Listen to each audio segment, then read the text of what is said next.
Merci na bakongomani nyonso partout esika bozali na pesi bino bambote belé na sepele so okuta na bino malgré moi ba kroka jambe zozala bande ko mingi ba pirater moi chaîne na ndenge ka système bon tout ça qu'on a été ba oyo ba ozo ba message ba zo toujours to partager rapport za la malamu merci na bande ko nyonso ba chaka mama kongo na mabondeli to komisi Seigneur Jésus Christ ndenge toujours abati la biso bande ko na omeka ko yebisa bino émission oyo ezalaka mingi pona Congo développement mboka na biso malgré papa si ezalaka toujours bande ko na biso ya est to zala toujours na bango souci na biso guerre wana sila mais na kotaka mingi te pona makambo wana na kotaka vraiment trop te po ezana bato balobela makambo ngo so bolingi mamba politique émission politique eze belé balobela ngo ba kota ba bima ba yebisa mais ngana zalaka na pona toujours ko exoter bande ko na ngai ba soda tongo qui est au père d'espoir te pona mboka Congo yango moni ngana yaka toujours bande ko lelo to lobela opérateur économique mobwe Georges Mukuna ouais papa Georges Mukuna Luabingu donc mutwana na mbujimai azaka yemoko batufu cha maboko yango mo bibiso tu ba soda tongo to tolinga to rezonaka toujours neni to ko créer na ola tsabino nende ko nazo bunda yemoko ifuko chaka toujours maboko ayana ba créer ba biloko na yemoko bomuna po alisaka mo ba peuple na mbujimai po sala mo bien mais gouvernement po zana to senga na bino ke no bo chabiso toujours maboko gouvernement zo bumela mais bo chacha batu ba maboko opérateur économique bazawana bo chaba maboko bo kitila biso pe ba douane na biso ndeka to senga na bino gouvernement ba député bo voter ba loi est en avantage ya peuple biso mto voter bino do bo bunga rumba te biso to yaka pona olobela makambo wana donc na la tsabino ndeko Georges Mukuna papa wana ndenga meka ko yede ba makambo na ya salaka ndekala to zalaka na batatu kasebuna ba loso ba nini donc Congo na biso ezonga libanda mo mtu pas ezalaka ya to na posa ke nomboka na biso Congo et avancer et bebaki kado et bebaki fort mboka na biso donc on a posa mboka na biso Congo et ke liboso pour te se sentir à l'aise mboka na biso mbongo ezali yango toujours na ko la muso ba maso to la même idéologie que no ko perdre espoir te atoza na sano moko boye kota bima po belé bazana na kin au pc $500 boye a sa mbria so belé côté tuna bouger salo bien to me ko Holanda Georges Mukuna Luabing et opérateur économique on a ninga so bunda na kata mbujimai to bosanité Georges King moteki monene ya mbongo na kati ya Dublin Georges King ya bobo bokole ya Willy Menya Mbengi bolanda opérateur économique on a boche maboko merci. Toujours dans le souci de désenclaver le Kasaï, les deux bateaux de Georges Mukuna Luabing viennent d'arriver au port Ndomba de la rivière Lubi dans le territoire de Kabeya-Kamwanga, situé à plus ou moins 45 km de la ville de Mbujimai, après 3 semaines de voyage. Ces bateaux sont arrivés au port Ndomba remplis de leur cargaison, constitués de plusieurs matériaux nécessaires, entre autres du ciment, carburant, des ferrons et d'autres produits qui viennent tant soit peu répondre aux besoins de la population du Kasaï qui, sur le plan d'infrastructure routière, n'a rien de bon. Une fois accostés, ces bateaux ont à leur débarquement été déchargés de leur contenu à la satisfaction des habitants du lieu pour ainsi ravitailler la population du Kasaï qui, au vu de l'enclavement, ne pouvait rien espérer jusqu'à l'arrivée de ces bienfaiteurs congolais Georges Mukuna Luabing, qui, après la construction de son entrepôt en Ndomba, est directement passé aux choses très sérieuses pour le bien-être des Kasaïens en réduisant la rareté et la cherté de plusieurs produits de première nécessité. Répondant ainsi aux impérieux et pressants besoins de la population du Kasaï, présentement en train d'être soulagée. La série d'acheminement des différents produits vitaux n'est qu'à son début. Ainsi, peuple kassaïen, soutenons Georges Mukuna Luabing dans toutes ses initiatives combien importantes pour tous. Moi, je connais M. Georges Mukuna Lwabing. Il est le président du conseil d'administration d'ETEC ASBL et c'est un nom mieux connu dans la notabilité du Grand Kasaï. Un opérateur économique qui a fait sa carrière bien très longtemps dans les activités pétrolières. Il était président des pétroliers à la FEC plus de 20 ans, administrateur. Il a travaillé comme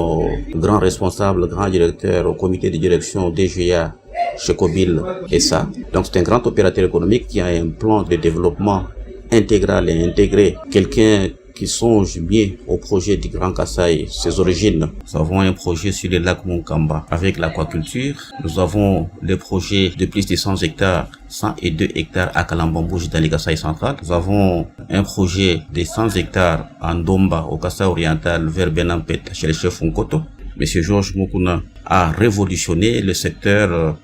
funéraire à Kinshasa avec le cimetière de Nécropole. Il ne s'est pas arrêté là-bas. Il développe beaucoup de projets, notamment l'environnement, l'agriculture, le tourisme et Tech Media. C'est un grand opérateur économique qui songe bien au développement et au démarrage de son Kasaï natal. Que ne risque rien à rien. L'investissement, c'est un domaine à risque. Et il a risqué. Vous savez, nous avons les problèmes très sérieux, les problèmes de route de dessert agricole au Kasaï. Même pour quitter Mbushima et arriver au lac Monkamba, nous avons des difficultés. Mais il ne s'est pas découragé. Il a pris l'engagement, il a pris cet engagement ferme d'investir et de donner un go pour pousser certains fils et certaines filles de la contrée de suivre ses pas et de faire comme lui, afin que les Kasaï soient totalement désenclavés. On est en train de continuer à faire d'autres projets qui vont pousser les fils du Kasaï, notamment la construction des écoles agribusiness ou bien des écoles professionnelles pratiques pour aider les enfants à apprendre les métiers, à devenir autonomes. Nasele bandeko bana volonté belé ya koliesa Kinshasa wana mais nzele zo za mubulu et ça biso bien te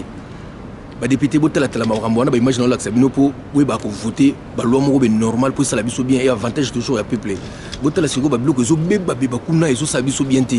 c'est les aka pembe na Kinshasa mais au monde beno compte ba tumisu ba mbongo eze belé mais musala soka bo bengi OVD office de route ne bo sangani ka bo mona ke non nzela no bo betala biso bo betango dada botiko zo biso mutu le peuple d'abord to senga pe gouvernement bi manoki po et ça biso bien to landa nan sele wana bo mona ba difficulté ezana ngona okenzele zaka mukuse biloko to ekota na ngombala moko ça biso mo bien bandeko ba congolais ba se retrouver te ça biso mo bien te ba député bo voter ba loi kitoko ezana avantage ya peuple to landa masolo ezana kata sele wana apeme nona sele ya musika te metala nzela ndezali gouvernement bosolo na OVD bosolo na office de route à côté na mbamo betango dada et ça biso bien Fanny Amba Aimé na kacha Sénégal Dadi Bazin na Bénin Yara Makapela na Bénin ya Fabien Louise na Bénin Bolanda de ba bloco zo beba na sele merci.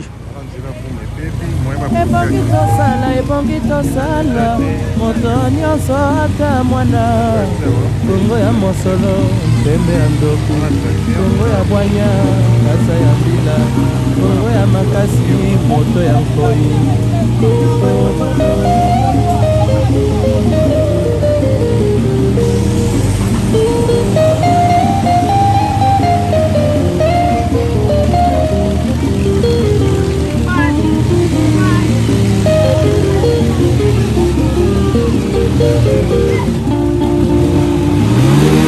Mikolo tosekalaki na mosono ya mboka Kongo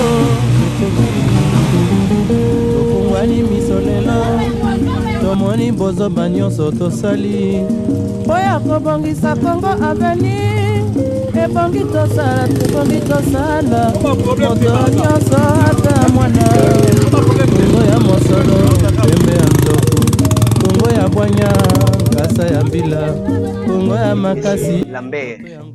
tomoni yo ndenge okembi tomoni mwana oyo tala nde elongi ekomi ye na potopoto kaka mpona kobongisa nzela eloko nini ezoleka en tout cas eloko ezoleka awa route na biso ya Buma eza vraiment impraticable nzela ekufi tala kaka tracteur ndenge ekomi jusqu'à ce que bato bakomi kodécharger babiloko parce que tokangami tozokoka lisusu koleka te parce que route eza déjà impraticable eza bina kitoko te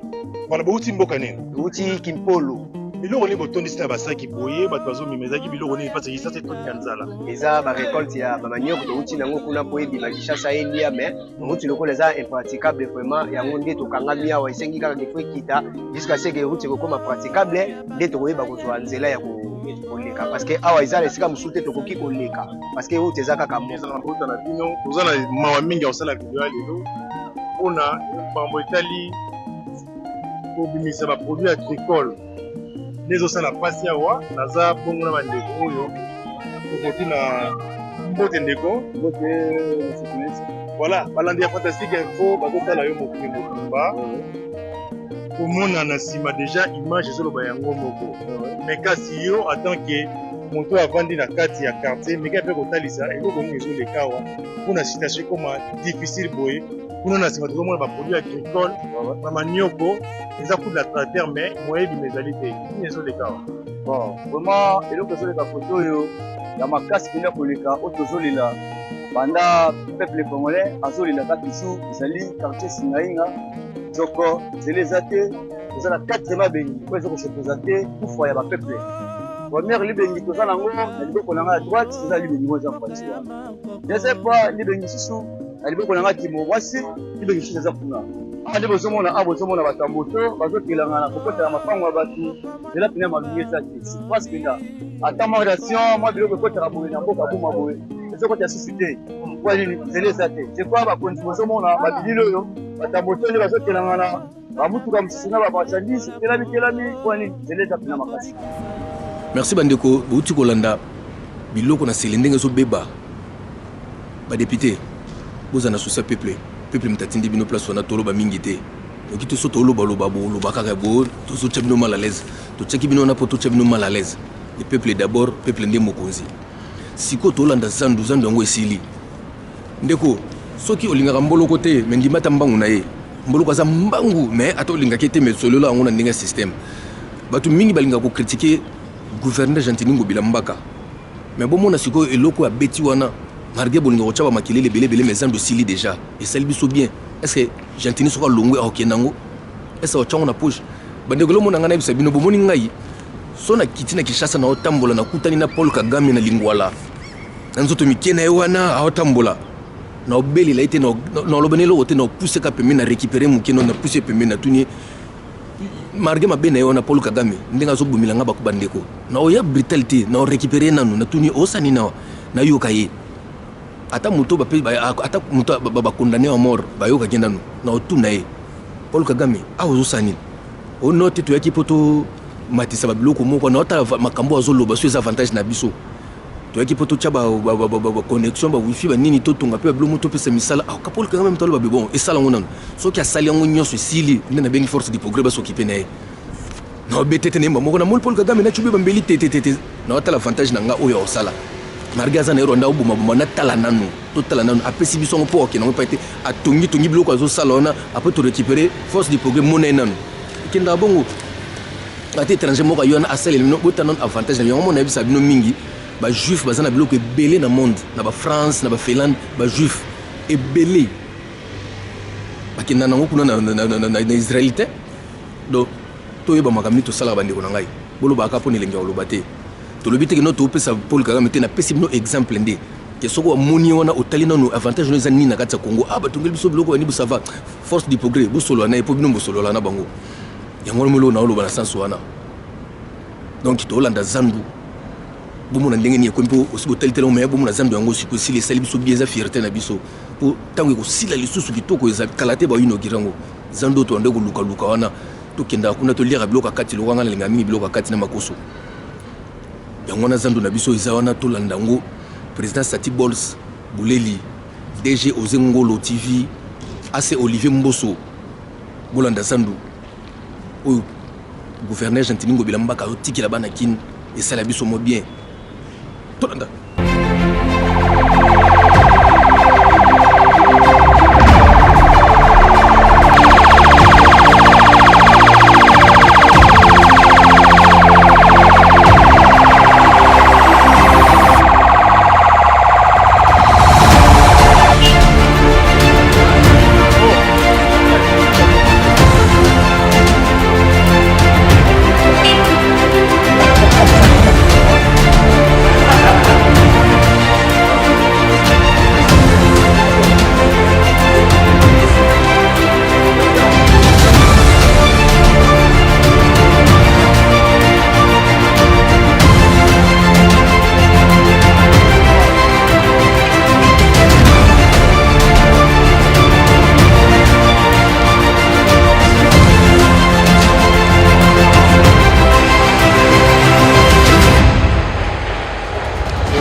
merci bandeko bouti kolanda zandu komatere olobebele eza te merci na gentini ngobila mbaka siko bandeko tolobila oyo ngai nasengaka mingi na président de la république Fachi Beton président lokobeta stade mobe na kombo na yo esala bien za na kanda ya kotonga stade wana vraimen otie kombo na yo stade olympique Félix Tshisekedi Fachi Beton stade ya monene tikela biso yango esala bien président baprésident ebele bana bakombo na bango na baroi ebele na maroko baza na bastade na bango kitoko pourquoi pas yo président Fachi betela biso yango esala biso bien yo arena yango wana ezosila esala biso bien place badistraction biso bakino tolinga bongo ntango moto olingi ebeta mwa moke obendani mwa quelque part otala mwa eloko na yo mwa président Fachi tonga stade moko na kombo na yo esala bien président eowumela te so obeti yango dado omonaka 2 ans 3 ans stade esili sikoyo tolanda bastade tout eza na Congo bomona mwa 10 stade toya nango bamega esala biso mwa bien oyo président Fachi akobakisa lisusu esala biso bien yango naosenga na président Fachi na kote na nga président kobosana te bete eloko moko monene etikala biloko ebele mobutu atongaka lelo bato basalela yango kaka tosalela yango kaka biloko ebele mobutu atika tala kaka président Fachi mande esila boye te beta stade ya solo tolanda sikoyo tolingaka bongo bacongolais mwa kobeta mwa tour mwa distraction esalaka biso mwa bien nabosani te ya Gode Mbongo na Finlande maître Bambou Ebola Morowa pourquoi pas Karine Mbokolo un majuscule petit na ngai 318 tolanda.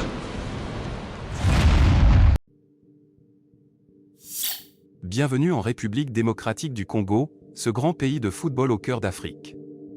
Un pays dont l'image est toujours vendue de son côté sombre, à cause des guerres à répétition, qu'il subit dans sa partie est. Le pays du meilleur buteur de la Coupe d'Afrique de Nations Ndé Mutambula, dispose quand même des infrastructures sportives capables d'abriter dans les jours à venir des compétitions internationales. Dans cette vidéo, nous allons découvrir le top 10 de plus beaux stades de la République démocratique du Congo. Ce classement tient compte de l'aspect beauté interne de l'enceinte, de la pelouse et de nombre de places.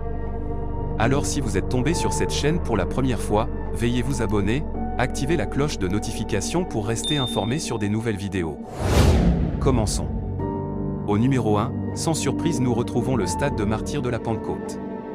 Le stade de Martyrs de la Pentecôte de Kinshasa est le plus grand stade omnisport de la RDC avec une capacité d'accueil de plus 80 000 places assises.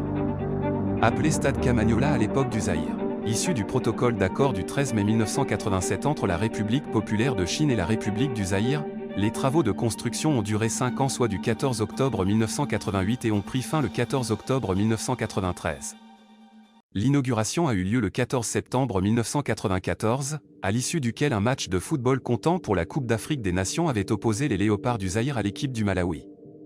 Il est considéré par de nombreux spécialistes du football comme la cathédrale du football africain, vu sa forme et sa grandeur. Son coût de construction a été d'environ 38 millions de dollars américains. En 1997, le stade est renommé Stade des Martyrs de la Pentecôte en l'honneur de Jérôme Anani, Emmanuel Bamba, Alexandre Mahamba et Évariste Kimba, pendu le 1er juin 1966 à l'emplacement même du dit stade. Ce stade accueille les matchs de Léopards de la République démocratique du Congo, mais également les concerts des artistes musiciens populaires qui font le plein comme Werazon, Fally Ipupa, Ferré Gola et bien d'autres. Le stade est surtout connu pour avoir accueilli la cérémonie d'ouverture de 9e jeu de la francophonie pendant lequel tous les yeux du monde étaient tournés vers Kinshasa. Au numéro 2, nous avons le stade Tata Raphaël. Situé dans la commune de Kalamu toujours à Kinshasa, le stade Tata Raphaël est le deuxième plus grand stade du pays avec une capacité d'accueil de 60 000 places. Inauguré sous le nom de Stade Roi Baudouin en 1952, il est ensuite renommé Stade du 20 mai en 1967 par Marshal Mobutu. Il est surtout connu pour avoir accueilli en 1974, l'un des plus grands combats de boxe, opposant Mohamed Ali à George Foreman, The Rumble in the Jungle pour le championnat incontesté de WBC.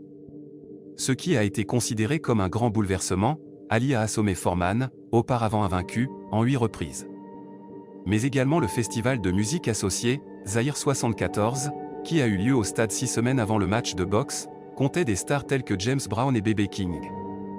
En 1997, le stade fut à nouveau renommé par Laurent Désiré Kabila, prenant son nom actuel, Stade Tata Raphaël, en l'honneur du père chutiste belge Raphaël de la Quétule, fondateur de l'Union sportive de Léopoldville et initiateur de la construction du stade Reine Astrid, actuel stade Cardinal Malula après la chute du régime du président Mobutu Sese Seko en 1997.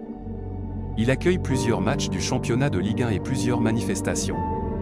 Numéro 3 Stade Frédéric Kibaza Maliba. Le stade omnisport Frédéric Kibaza Maliba qui doit sa renommée à l'ancien ministre du Sport de la RDC initiateur du projet. Situé à Lubumbashi dans l'actuelle province du Haut-Katanga, ce stade est doté d'une capacité de 35 000 places assises. L'ex-stade Mobutu, renommé Stade de la Kenya, est surtout connu grâce aux saisons de gloire du tout-puissant Mazembe dans la compétition de Ligue de champions de la CAF. Le stade accueille les matchs des championnats nationaux mais également les matchs de compétition interclubs de la CAF. Numéro 4, Stade Kachala Bonzola. Avec une capacité de 23 000 places assises. Le stade Kachala Bonzola, localisé dans la partie sud-est de la ville de Mbujimayi dans la province du Kasaï, fut construit entre 2014 et 2018. Il reçoit le match de l'équipe de Sa Majesté Sanga Balande au championnat national de la République démocratique du Congo et plusieurs manifestations de la province. Au numéro 5, nous retrouvons le stade Joseph Kabila de Kindu. Le stade omnisport Joseph Kabila de Kindu est un stade qui porte le nom de l'ex-président de la RDC Joseph Kabila. Il fut inauguré en juillet 2016. Avec une capacité de 22 000 places. Ce stade est équipé d'une pelouse naturelle, unique du genre dans la province du Maniema. Il est utilisé pour les rencontres de championnats de football du pays et des compétitions de la Confédération africaine de football avec l'équipe de Maniema Union. Au numéro 6 de notre classement, nous retrouvons le stade TP Mazembe. Autrement appelé stade de Kamalondo. Ce joyau stade construit par le président du club Moise Kantimbi accueille plus de 18 500 spectateurs. Il fut construit en avril 2010 pour une durée de travaux d'environ 22 mois et inauguré en juin 2012 lors d'un match du championnat national opposant le tout-puissant Mazembe à l'Olympique Club Mingano. Le temple de Badiangwena est un stade privé de ce grand club de la RDC. Il reçoit tout match des compétitions africaines, Ligue des champions, Coupe de la Confédération, championnat national et parfois il accueille également les matchs de Léopard de la RDC. En 7e position, nous retrouvons le stade de l'Unité de Goma. Avec une capacité de 15 000 places, après son rénovation en 2018. Il est compté parmi le plus jeune stade de la RDC. Situé dans la ville de Goma dans la province du Sud Kivu, le stade de l'Unité accueille de matchs du championnat national et autres compétitions provinciales. En 8e place, nous avons le stade Joseph Kabila de Kalmi. C'est l'un des plus beaux stades modernes de la République démocratique du Congo. Avec une capacité de 14 000 places assises. Ce joyau stade n'a jamais été inauguré officiellement, malgré son statut de stade national et son homologation par la Fédération nationale de football. Il fut mis en service en 2021. Cette enceinte sportive sert de cadre aux différents championnats dont la Ligue 2 et l'entente urbaine de football de Kalmi depuis son homologation. Au numéro 9, nous retrouvons le stade omnisport de Kindia. Un stade flambant neuf, le stade omnisport de Kindia situé dans la commune Nyakazanza dans la partie sud de la ville de Bunia, chef-lieu du territoire d'Ituri dans la province du Sud Kivu, avec une capacité d'accueil de 10 000 places assises. Ce stade au standard moderne fait partie de 4 stades construits sur l'ensemble du pays dans le cadre de la coopération sino-congolaise. Enfin, nous avons le stade Dominique Dur. Situé au cœur de la ville de Kolwezi, dans la province de Lualaba, au sud-est de la RDC. Le stade omnisport Dominique Dur rénové dispose d'une capacité d'accueil de 6 000 places assises. Ce vieux stade fut construit depuis 1964 pour une vocation omnisport, mais abandonné plusieurs décennies à son triste sort. La réhabilitation et la modernisation ont duré plus de 5 ans. Il est doté d'une pelouse synthétique de première qualité certifiée par la Fédération internationale de football, mais également des tribunes et des gradins qui répondent aux normes exigées par la FIFA. Il héberge en son sein et à ses alentours une piste d'athlétisme, un terrain de basketball, un terrain de volleyball et aussi celui d'handball. Nous sommes arrivés à la fin de cette vidéo, je pense qu'elle vous a plu, rendez-vous au prochain numéro pour des nouvelles vidéos. Surtout n'oubliez pas de vous abonner pour être informé en premier.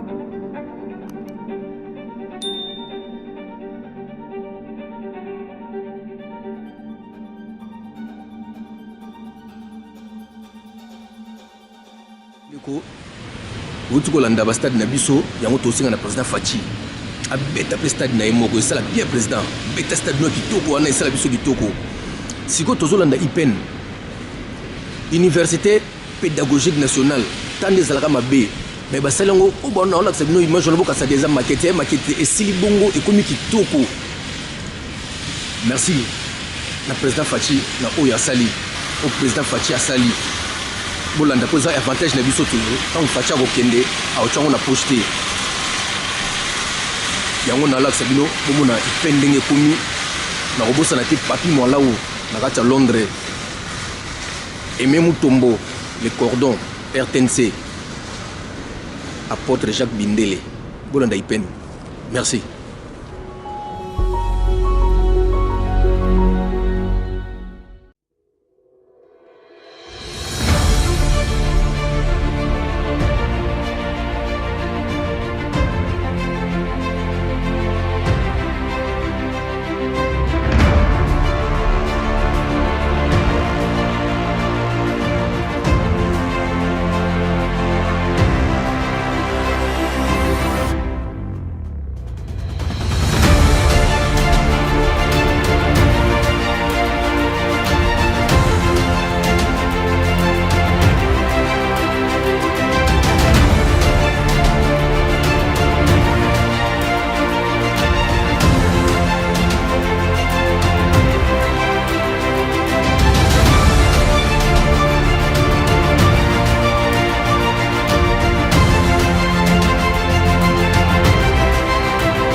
Merci bandeko tokomi na suka asi bomoni ba réalisation onyoso tozo la gouvernement et bima pour essayer la biso bien démarrage misali banda tolakisa toujours biloko oyo réalisation gouvernement osala émission ezalaka mingi mpona développement ya mboka politique kuna na kozanga te kopesa merci na bandeko na nga nyonso Ernestine Bilele na kati ya Paris, Janine Mwalau, Olga Tobe na Londres, les Tchako de la diaspora 0027 tobosani te Junior Fouani papa social, Igor Makwiza na kati ya Belgique, bambote na bino yango wana Alpha Bokole, Gigi Bokole, Yagi Bokole na Londres. Merci tokomi bala sima.